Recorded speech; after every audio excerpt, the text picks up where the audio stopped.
வணக்கம். Welcome back to Jack of All YouTube channel. Uh, this is another post-match analysis video in our series of IPL videos. This is match 5 from the blockbuster Sunday. Mumbai versus Gujarat, two powerhouse teams, and Mumbai versus Gujarat in Ahmedabad, Gujarat home game.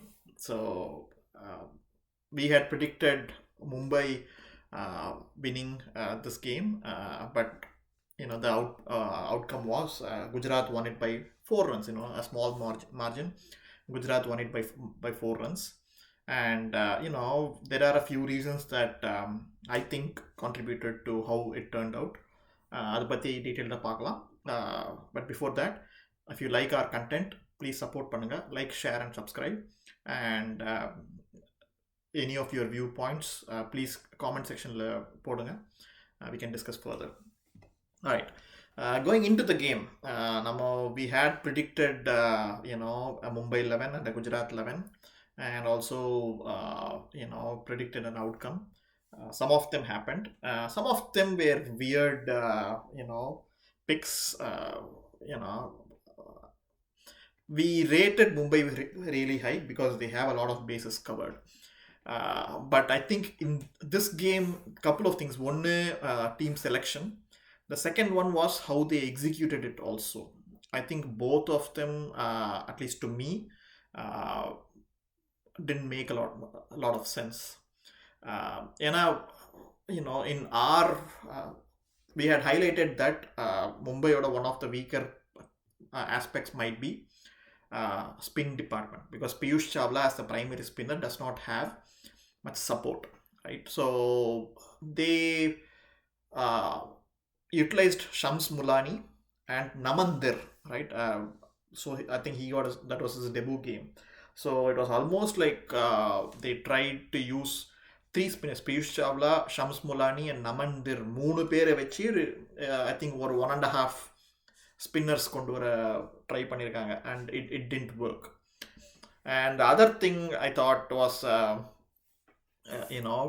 that they're without Surya Kumar Yadav. I think he's still injured, not sure. One of the things that we wanted to see and happened was Devalt Brevis at number 3. So that worked because Rohit and Ishan opened, and Devalt Brevis at number 3 came in as an impact sub, and he did well. He scored like a 46 or so, and Rohit did a 43, I think. Unfortunately, both of them could not stay till the end, and so that didn't work out for them. And a couple of other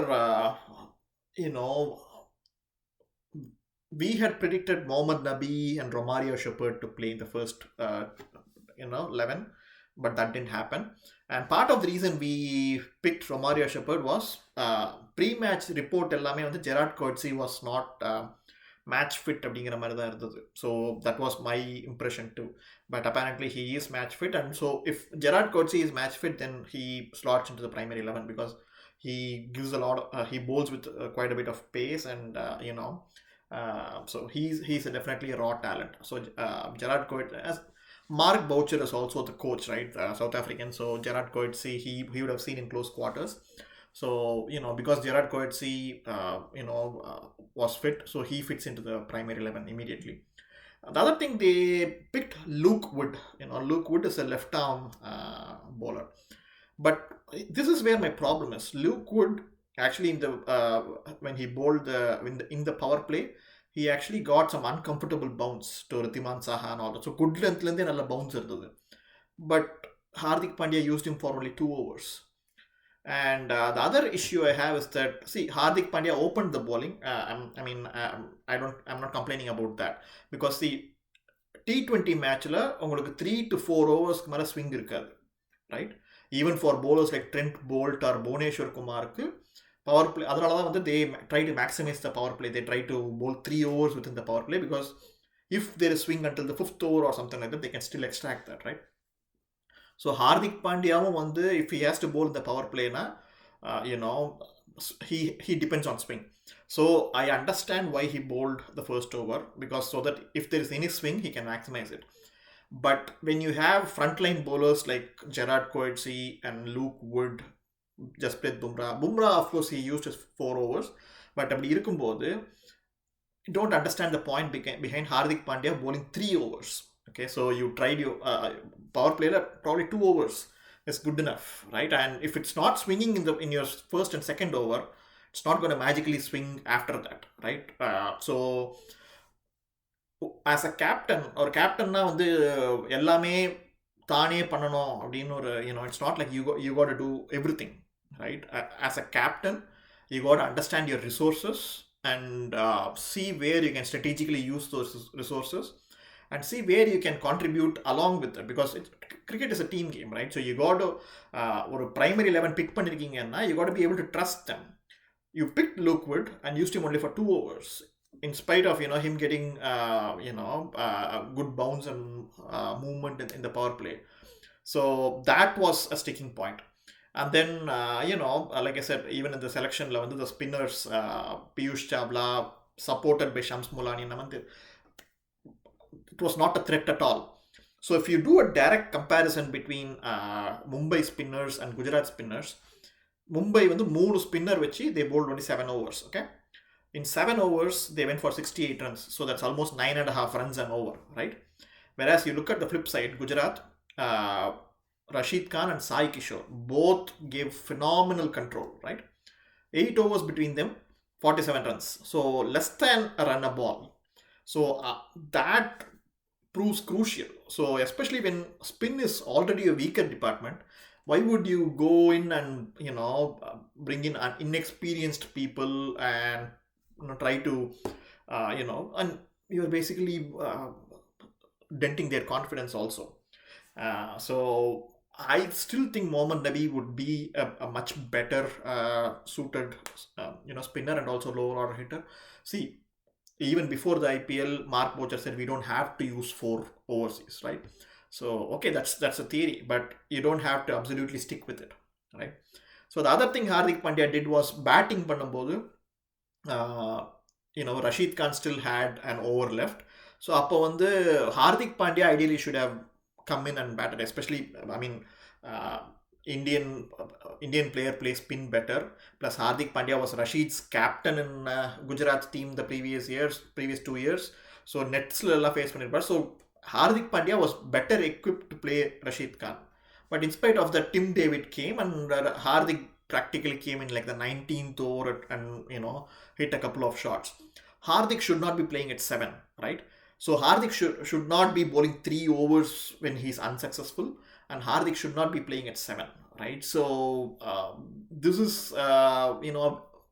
these weird choices that Hardik made as a captain. I honestly think Gujarat made 20 runs more than what they should have. So for the bowling resources that Mumbai has, Gujarat should have made 20 runs less. And if they had made 20 runs less, then Mumbai would have won this game. So I think it was tactically wrong, right?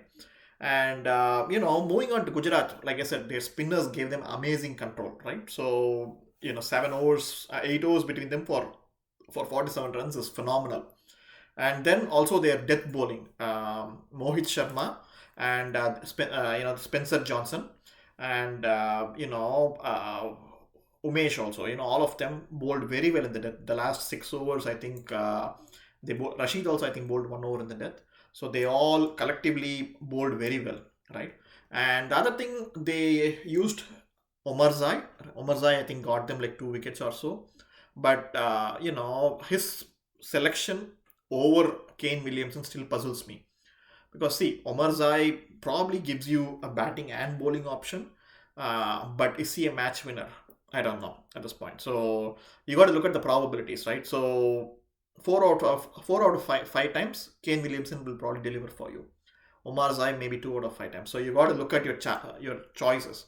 And Omar Zai is not express pace or anything like that. You already have Vijay Shankar in the playing 11. So if you need a couple of overs, Vijay Shankar can do that. So I didn't understand the pick of Azmatullah Omarzai in the Gujarat team. I think in the long run they need to relook that. So those were my insights into the specific game between Mumbai and Gujarat. Gujarat won by a small 4-run margin. Maybe if Mumbai's choices were different, who knows? Let me know what you guys think. Thanks for your support.